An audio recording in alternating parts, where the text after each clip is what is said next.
லெபனானில் வெடித்துச் சிதறிய பேஜர்களை இஸ்ரேலிய உளவு நிறுவனமான மொசாட் எப்படி ஹிஸ்புல்லாக்களின் கரங்களுக்கு கொண்டு வந்து சேர்த்தார்கள் என்கின்ற விடயம் தொடர்ந்து மர்மமாகவே இருந்து வருகின்றது.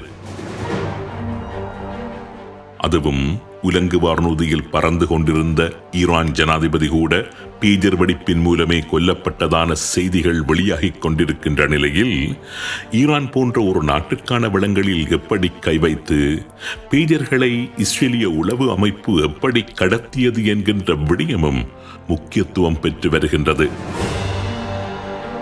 தாய்வானில் இருக்கின்ற ஒரு நிறுவனம், பெல்ஜியத்தில் இருக்கின்ற மற்றொரு நிறுவனம், ஐரோப்பாவில் இருக்கின்ற ஒரு நிறுவனம் என்று பலரை நோக்கி சுட்டு விரல்கள் நீட்டப்பட்டாலும் ஹிஸ்புல்லாக்களுக்கான சப்ளை செயினில், அதாவது விநியோக சங்கிலியில் இஸ்ரேலிய உளவு பிரிவு ஏதோ ஒரு வகையில் உள்நுழைந்து அடித்தாடி இருக்கின்றது என்பது மாத்திரம் தெளிவாக தெரிகின்றது. அமெரிக்காவின் நியூயார்க் டைம்ஸ் மேற்கொண்ட ஆய்வின்படி இஸ்ரேலிய உளவாளிகளினால் உருவாக்கப்பட்ட 3 வெவ்வேறு ஷெல் நிறுவனங்கள் தாய்வானின் கோல்ட் அப்பலோ என்கின்ற உலக பிரசித்தி பெற்ற நிறுவனத்திடம் இருந்து அனுமதி பெற்று இந்த பேஜர்களை உருவாக்கி அவற்றின் குதிரைப்பாகங்களுக்குள் வெடிமருந்துகளை மிகவும் நுட்பமான முறையில் பொருத்தி அவற்றினை லெபனானுக்குள் ஹிஸ்புல்லாக்களின் கரங்களில் கொண்டு சேர்த்திருந்ததாக கூறப்படுகின்றது. Washington post, Wall Street Journal, New York times போன்ற ஊடகங்களும் கிட்டத்தட்ட இதனையொத்த கதைகளையே கூறுகின்றன. ஆனால் இன்றைய உண்மையின் தரிசனம் நிகழ்ச்சியில் அவற்றை நாங்கள் ஆராயப் போவதில்லை. கிட்டத்தட்ட இதே போன்று நடைபெற்ற மற்றொரு அதிரடி சம்பவத்தை தான் இன்றைய நிகழ்ச்சியில் நாம் மீட்டு பார்க்க இருக்கின்றோம். ஒரு தரப்புக்கென்று விநியோகிக்கப்பட்ட இராணுவ உபகரணங்களுக்குள் மற்றொரு தரப்பு புகுந்து விளையாடிய சம்பவம்.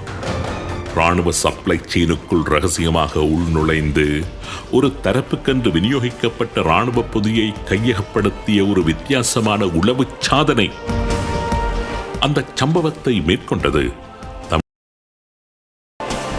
அந்த சம்பவத்திலும் இஸ்ரேலிய நிறுவனம் ஒன்றும் சம்பந்தப்பட்டிருந்தது. உலகை உலுக்கி பலரையும் ஆச்சரியப்பட வைத்து இராணுவ வட்டாரங்களையே அதிர்ச்சிக்குள்ளாக்கிய அந்த சம்பவம் பற்றித்தான் இன்றைய உண்மையின் தரிசனம் நிகழ்ச்சியில் சுருக்கமாக நாம் பார்க்க இருக்கின்றோம்.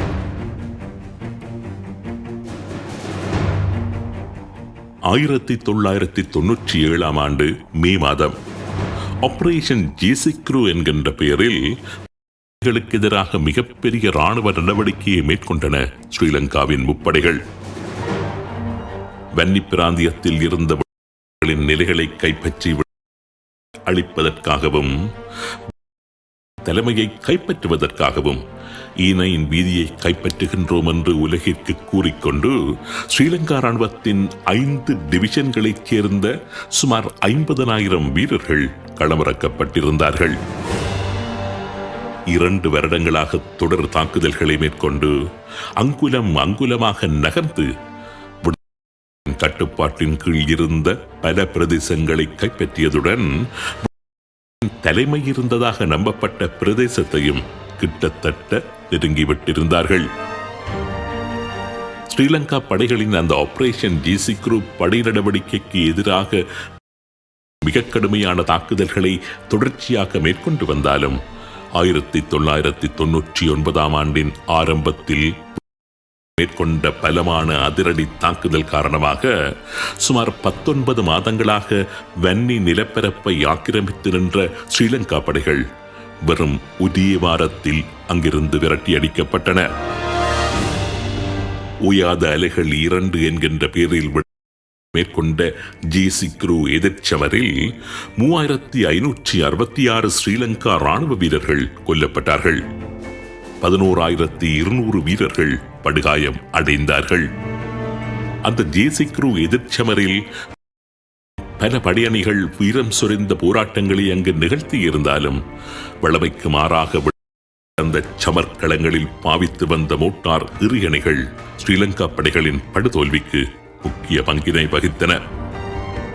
ஆயுத விடயத்தில் மிகவும் சிக்கனத்தை கடைபிடித்து வருகின்ற குறிப்பிட்ட அந்த ஜீசிக்ரு எதிர்ச்சமரில் மாத்திரம் அதிக அளவிலான எறிகணைகளை பாவித்திருந்தார்கள்.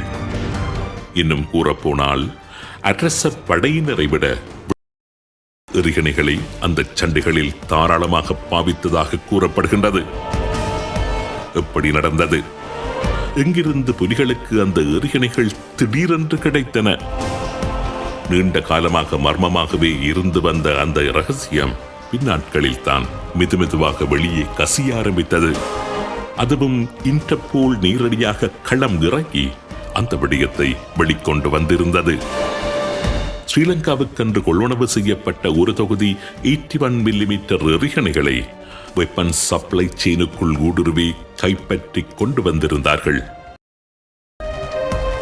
1, 2 அல்ல, 32,400 81 மில்லிமீட்டர் மோட்டார் எறிகணைகள். ஜிம்பாப்வே நாட்டில் உள்ள ZDI என்கின்ற ஜிம்பாப்வே டிஃபென்ஸ் இண்டஸ்ட்ரி என்கின்ற அரசு ஆயுத தயாரிப்பு நிறுவனத்திடம்தான் அந்த எறிகணைகளை கொள்வனவு செய்திருந்தது ஸ்ரீலங்கா அரசாங்கம்.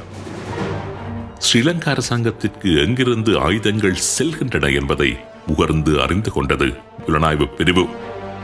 தென்னாப்பிரிக்காவில் தளம் அமைத்து சுமார் 1 வருடமாக செயற்பட்ட 2 குழுக்கள் ஜிம்பாப்வேக்கும் மொசாம்பிக்கிற்கும் இரகசியமாக சென்று ஆயுத விநியோக நிறுவனத்திற்குள் ஊடுருவி ஸ்ரீலங்காவுக்கு விநியோகிக்கப்பட இருந்த ஆயுதங்களையும் அந்த விநியோக சங்கிலி பற்றியும் தகவல்களை சேகரித்துக் கொண்டன. இந்த நாடுகளுக்கிடையேயான தொடர்பாடல்களுக்குள் உள் நுழைந்த ஆயுத விநியோக குறிப்புகளில் சில மாற்றங்களையும் செய்ய ஆரம்பித்திருந்தார்கள். ஸ்ரீலங்காவுக்கான அந்த வெப்பன் கன்சைன்மெண்ட் ஸ்டிலூஸ் விக்டோரியா என்கின்ற பேரிலான கப்பலில் அனுப்பப்பட வேண்டும் என்று பத்திரங்கள் தயார் செய்யப்பட்டு அந்த பத்திரங்கள் ஜிம்பாப்வே மற்றும் மொசாம்பிக் அரச நிறுவனங்களின் கோப்புகளில் இணைக்கவும் பட்டன அந்த நாடுகளில் ஊடுருவியிருந்த புலனாய்வு பிரிவினரால். குறிப்பிட்ட நாளில் மொசாம்பிக்கில் உள்ள பீரியா என்கின்ற துறைமுகத்தில் ஸ்டிலூஸ் விக்டோரியா என்று பெயர் பொறிக்கப்பட்ட ஒரு சரக்கு கப்பல் வந்து நின்றது. அந்த கப்பலில் 6 பிரெஞ்சு மாலுமிகளும் சில ஆசிய மாலுமிகளும் இருந்தார்கள். சாதாரண பணிகளை செய்கின்ற வேலையாட்கள் போன்று அந்த கப்பலில் நின்றவர்கள் உறுப்பினர்கள். கப்பலின் கேப்டன் போல செயற்பட்ட பிரெஞ்சு மாலுமிகள் மொசாம்பிக் அதிகாரிகளை ஏமாற்றுவதற்காகவென்று பணிக்கமர்த்தப்பட்டிருந்தவர்கள். யாருக்கும் எந்த சந்தேகமும் ஏற்படாதவாறு ஆயுதங்கள் அடங்கிய அந்த 12 பாரிய கொள்கலன்களும் கவனமாக கப்பலில் ஏற்றப்பட்டன. 32,400 81 மில்லிமீட்டர் எறிகணைகளை சுமந்த அந்த கப்பல் ஆப்பிரிக்க நாடொன்றை நோக்கி பயணம் செய்து திடீரென்று காணாமல் போயிருந்தது. ஆனால் அந்த 32,400 எறிகணைகளையும் வன்னியில் உள்ள சாலை என்கின்ற கடற்புலிகளின் தடத்திற்கு கவனமாக கொண்டு வந்து சேர்த்திருந்தார்கள். தங்களுக்கான எறிகணைகள் விரைவில் கொழும்பை வந்தடைந்துவிடும் என்று காத்துக் கொண்டிருந்த ஸ்ரீலங்கா ராணுவ தலைமை அந்த எறிகணைகள் கடத்தப்பட்டு விட்டன என்பதை அறிந்து கொள்வதற்கு முன்னர் அத்தனை எறிகளும் கரங்களுக்கு கிடைத்து ஸ்ரீலங்கா படையினருக்கு அந்த எறிகணைகள் பலத்த அனர்த்தத்தையும் ஏற்படுத்தி விட்டிருந்தன. இதில் குறிப்பிடத்தக்க விடயம் என்னவென்றால், ஸ்ரீலங்காவுக்கான சப்ளை செயினை உடைத்த விவகாரத்தில் இஸ்ரேலிய நிறுவனம் ஒன்றின் பெயரும் அடிபட்டதுதான். இஸ்ரேலின் ஹைஃபா நகரத்தில் உள்ள LBG மிலிட்டரி சப்ளை என்கின்ற நிறுவனமும் அந்த நிறுவனத்தின் நிறைவேற்று பணிப்பாளரான சஃபயர் பின் டொசுக் என்பவரும் இந்த ஆயுத கடத்தல் விவகாரத்தில் சம்பந்தப்பட்டதாகவும் செய்திகள் வெளியாகியிருந்தன.